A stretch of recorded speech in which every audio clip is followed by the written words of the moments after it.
All right. I saw the news, and I just wanted to give my quick opinions on this whole situation. Warner Brothers is releasing the Snyder Cut of Justice League on HBO Max next year. According to some more information that I found, it's going to cost them around $20 to $30 million to finish editing this version of the movie, and it's either going to be a 4-hour film or split into 6 parts. I think that's very interesting because the theatrical version of Justice League is 1 hour and 59 minutes. I remember that because back in 2017, when I looked up how long the movie was and I saw that, I was filled with dread because I was like, there's no way they can make that work. Now, if you haven't been rated 3, 4. Oh, people are complaining about how long it's going to take to. Can they finish it, you entitled minge? They have to actually make it. But if you've been on the internet for the last 3 years, then you are probably familiar with this hashtag right here, release the Snyder Cut, because people, we'll call them fans of the DCEU, you know, the Man of Steel, Batman vs Superman, that group of movies. They really like the way that Zack made Man of Steel and BVS, or at least they respect the artistic freedom he was given in making those films, and he did not appreciate what Warner did to his film once he had to leave the project, because as a lot of people also know, his daughter committed suicide over the course of the production of the film, and he stepped down.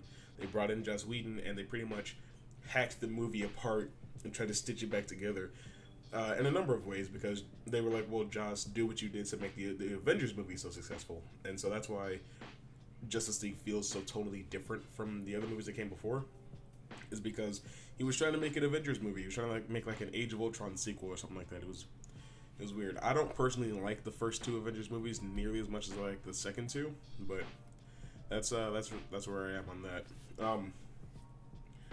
But yeah, they brought in Joss Whedon, and because they were noticing how successful the Wonder Woman film had been, they kind of reworked things to make her more important in the movie, which I don't have a problem with Wonder Woman being important. She's one of the founding members of the Justice League, but when you only have 3 months, it just doesn't seem wise to try to hack your movie apart to such an insane degree. Now, people have pretty much been bullying Warner at every turn. Every time a new movie is announced or there's a tease for a game or something coming out that Warner has anything to do with, it's release a Snyder Cut. When Shazam came out, release a Snyder Cut. When Joker came out, release a Snyder Cut. When Spider-Man Into the Spider-Verse came out, it was release a Snyder Cut. And it was starting to look like people that wanted this to come out were A, never going to get their wish, and B, were absolutely insane and made DC fans as a whole look really bad. But you know what? I was one of those people that also didn't think it was ever going to come out, but here it is. It's happening. I'm actually very happy for the people that really wanted this. I hope that this movie ends up being what they wanted it to be, because I'm going to be honest with you, I don't think this is going to be any better.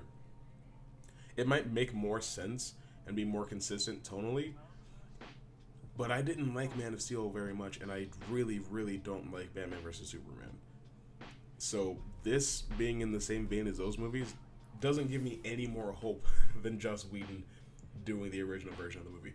Now, what I think is interesting is that I know a lot about what was supposed to happen in this version of the movie because of things that Zack Snyder has said, things that Kevin Smith has said, things that Jason Momoa, Ezra Miller, Henry Cavill, everyone that was involved in this movie has information about what was supposed to be in it. So what I'm wondering is, are they going to reshoot certain elements, or do they just have all of the original footage still stockpiled somewhere, and they're just going to kind of shuffle things around so that they get the original film, and like whatever can be CGI'd into the film will probably be CGI'd into the film. I mean, $30 million isn't a huge budget to work with when you're re-editing an entire film, but if you have all the footage already, it's probably not that big a deal.